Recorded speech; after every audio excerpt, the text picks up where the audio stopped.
Olá, pessoal do terceiro ano do ensino médio, professora Neuzeli de História. Hoje eu estou passando para a gente fazer a correção das atividades referentes à semana 9 e também algumas ponderações sobre a semana 10. Bom, antes de nós iniciarmos a correção, eu gostaria de enfatizar que é importante que vocês estejam acessando aos vídeos das correções, das explicações, os vídeos complementares que nós colocamos para que vocês possam estar assistindo, para que vocês integralizem com o conteúdo aí, façam essa interação bacana e também possam estar sanando as suas dúvidas. Então vamos lá com o tema Era Vargas. A primeira atividade, ela fala o seguinte: a política industrial da Era Vargas caracterizou por promover o quê? Então nós temos como resposta as bases para a expansão industrial por meio de uma política econômica intervencionista, pragmática e nacionalista. O que seria, então, essa expansão industrial? Como é que era essa política industrial na era Vargas? Será que ela só começa na era Vargas? Então vamos relembrar alguns fatos inerentes à Primeira República, na qual nós temos ciência de que esse processo de industrialização dentro do Brasil, ele começa na Primeira República, mas lá ele tem um processo bem primário, bem lento, porque na Primeira República não se havia esse interesse em expansão industrial, né? As indústrias elas estavam voltadas principalmente para a indústria têxtil, que estava ali para quê? Para as demandas, para abastecer as demandas das pessoas, dos imigrantes que chegavam, para abastecer as sacas de café, né, esses cafés que precisavam ser armazenados. Então, assim, era uma indústria bem tímida mesmo. E quando chega aí, então, esse período da Era Vargas, a partir de 1930, e que é um período que segue aí a crise de 29, como eu expliquei para vocês na semana passada, ele é um período que precede aí toda essa crise 29. Vargas vive isso, né? Esses resquícios dessa crise 29 e tal. Então, assim, café já não dava mais tanto, né, pessoal? Então, precisava-se de uma nova alternativa. E essa valorização da indústria nacional, das empresas estatais, do que tinha aqui no Brasil, mas, né, é importante salientar de que Vargas, ele parte de um princípio intervencionista. Essa economia intervencionista, ela, na concepção de Vargas, ela é extremamente importante porque era uma forma de controle também, né?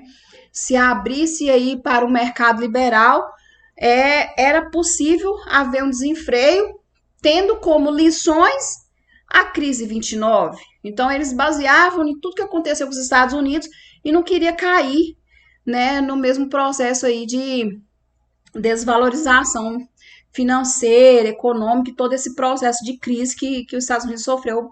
Então, Vargas ele já baseava nessas situações que aconteciam. E mesmo porque, né, os outros países, eles tinham um outro tipo de demanda. Qual que era a demanda agora?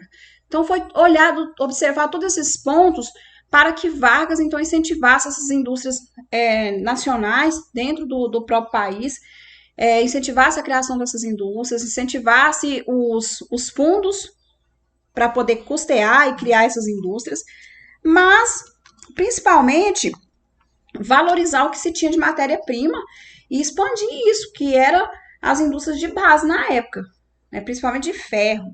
Então, vamos lá para a próxima pergunta. Olha só, a próxima pergunta, ela também está dentro do Estado Novo, porque essa primeira pergunta, ela está dentro do Estado Novo, né, do período varguista aí, que é chamado de Estado Novo, e a segunda pergunta também está aí. Olha só, o fato é que de obra de ficção, o documento foi transformado em realidade, passando das mãos dos integralistas, que era o pessoal lá do ANL, à cúpula do Exército, que era de Vargas. Então, né, a 30 de setembro era transmitido pela Hora do Brasil e publicado em parte nos jornais. O documento a que o texto se refere ajudou Getúlio Vargas a dar o golpe que criou o Estado Novo. Qual era esse documento? Era o chamado de Plano Cohen.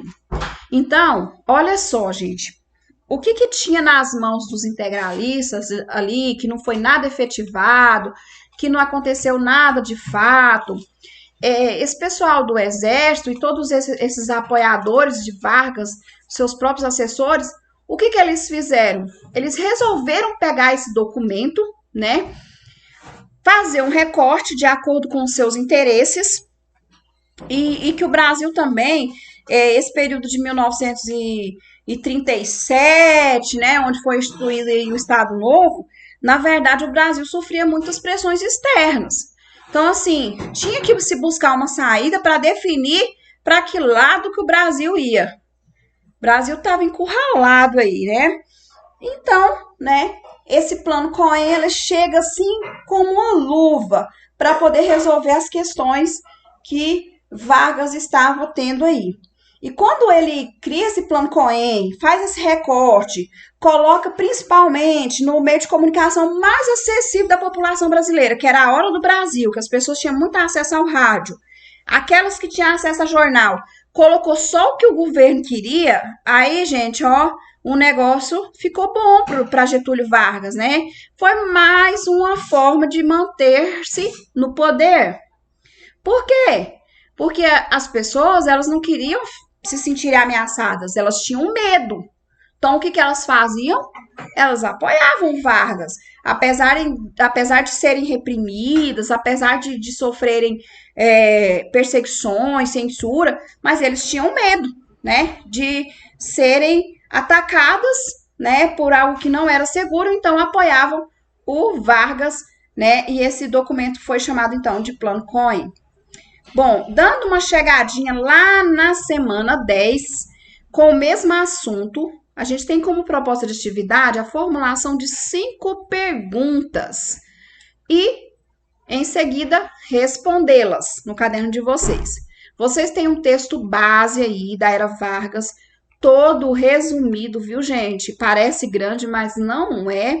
Terceiro ano tem que dar um espaço aí para ler as coisas, né, para entender melhor.